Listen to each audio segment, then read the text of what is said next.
બધા આવે અહીંયા કે છે દાદાની વાત સારી છે, સાચી છે, સારું સમજવા જેવું મળ્યું, બધાને આનંદ થયો. એ આનંદ થાય છે ને, જે સુખ મળે એ સુખ ઉપરથી એની બિલીફ બેસે, એની દ્રષ્ટિ બદલાય કે નહીં આ સાચું છે, આ વધારે લેવા જેવું છે, આ પામવા જેવું છે, અહીં આગળ વધવા જેવું છે. એ સુખ ઉપરથી દ્રષ્ટિ ફરે એટલે બીજ પડે, બીજે બહુ એનું જ્ઞાન ભેગું થાય, એવું વર્તન આવે. આજુબાજુના સંજોગ એવા હોય, ડૉક્ટર થઈશું ને મજા આવે, પૈસા કમાવાય, ગરીબોની સેવા થાય, દર્દીઓને આમ હેલ્પ થાય. તે પોતે હોય વેપારી, તે પછી ભાવ કરે આ વેપારી પડીકા વાળવા ને એની કરતાં ગ્રોસરી સ્ટોર એની કરતાં આ સારું કહે છે. આ સારું છે, આમાં સુખ છે, આમાં મજા છે, એ થવાથી એની બિલીફ બદલાય. અને આમ આ અવતારમાંથી બીજા અવતારમાં ડેવલપમેન્ટ થાય ને ત્યારે આ બિલીફ બદલાય છે ને. બિલીફ સાથી બદલાય તો કે સુખના આધારે. શેમાં મને સુખ વધારે મળશે? હવે એને પેલો અનુભવ થયો છે કે આની કરતાં આ કંટાળી ગયો હોય પડીકા વાળીને ગ્રોસરી સ્ટોર આ તે, એટલે અહીંયા દુઃખ પડ્યું એટલે અહીંયા સુખ લાગે અને એની બિલીફ બેસે અને અહીંથી બિલીફ ઉઠે ને કે આની કરતાં પેલું સારું. એમાં પછી અવતાર ડૉક્ટર થયા પછી એમાં કંટાળે કે વાઈફ સાથે રહેવાનો ટાઈમ નથી મળતો, આખો દાડો બિઝી. એ કરતાં વકીલાત હારી કહે છે, એ આમ કરી નાખીએ તેમ કરી નાખીએ પૈસામાં. એટલે પૈસા મળશે, પ્રેસ્ટીજ મળશે, શાંતિ સુખ લાગશે. એટલે સુખના આધારે બિલીફ બદલાય. વકીલાતમાં એ પાછો કંટાળે કે આ જાતે ને જાતે બધું બ્લીડિંગ કરવાનું ને આ કરવાનું ને એની કરતાં એન્જિનિયર સારું, 4 માણસો રાખ્યા, ફેક્ટરી ચાલ્યા કરે શાંતિથી. એ માને છે એ અમુક જ પરિણીશું એટલે સુખી થઈ છે, પણ કંઈક ખરેખર કોઈ થયું? કંઈ ઊંડા ઉતરીને તપાસ કરતું નથી. એ એન્જિનિયર થાય ને ત્યારે લેબર પ્રોબ્લેમ આવી જાય ને, જીએસટી લાગી જાય ને, આ પ્રોબ્લેમ આવ્યા ને તે, એટલો પાછો કંટાળે. એની કરતાં કેટલાકને વાઈફ એવી મળી હોય તો એવો કંટાળે કે એની કરતાં બાવા થઈ જાય તો સારું કહે છે. બોલો, આમ એની સુખ, જીવ માત્ર સુખને શોધે છે. શેમાંથી મને કાયમનું સુખ મળશે એ શોધ. બાકી એને જ્ઞાનની ખબર નથી, સમજણ, માન્યતા, દ્રષ્ટિ સમજણ નથી. સુખ શેમાંથી મળે? સુખના આધારે બિલીફ બેસી જાય. બિલીફમાંથી પછી બીજે અવતારે એને જ્ઞાન ભેગું થતું જાય, ભણે, સમજે, વધારે નિમિત્ત મળતા જાય. એ નિમિત્તે એનું જ્ઞાન જે એને જે બિલીફ બેઠી વકીલાતની કે ડૉક્ટરની કે એન્જિનિયરની, એનું જ્ઞાન ભેગું થતું જાય.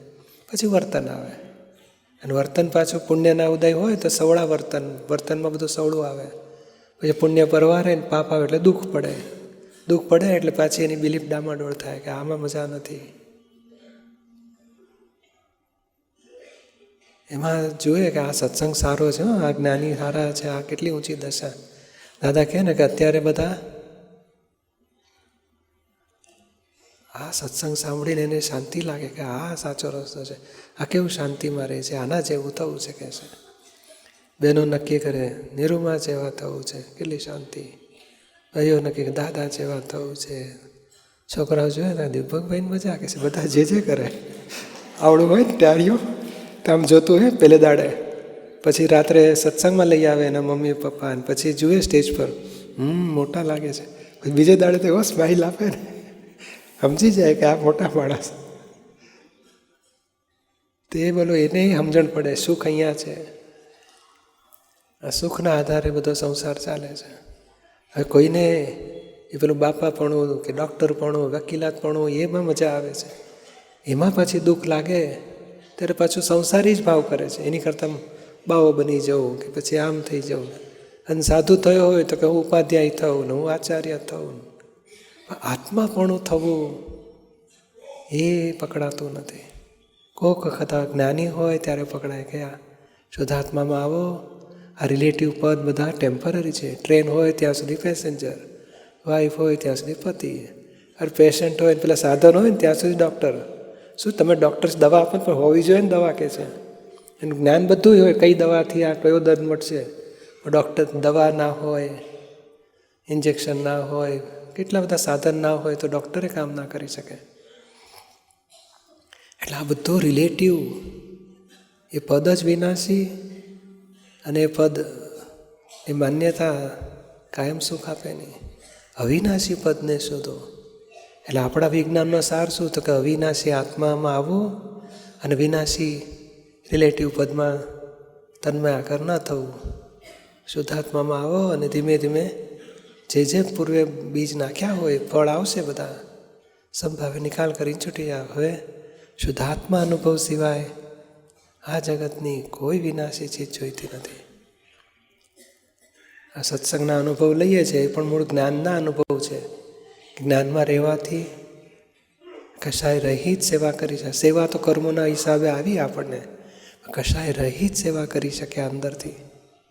અને એ જ્ઞાન આપણે પછી પરિણામ પામે. આ આપણો ધ્યેય. ડિસ્ચાર્જને સંભાવે નિકાલ કરો, શુદ્ધાત્માના અનુભવને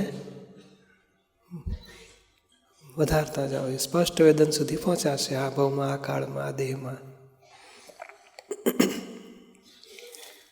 આ સિદ્ધાંત છે બધું.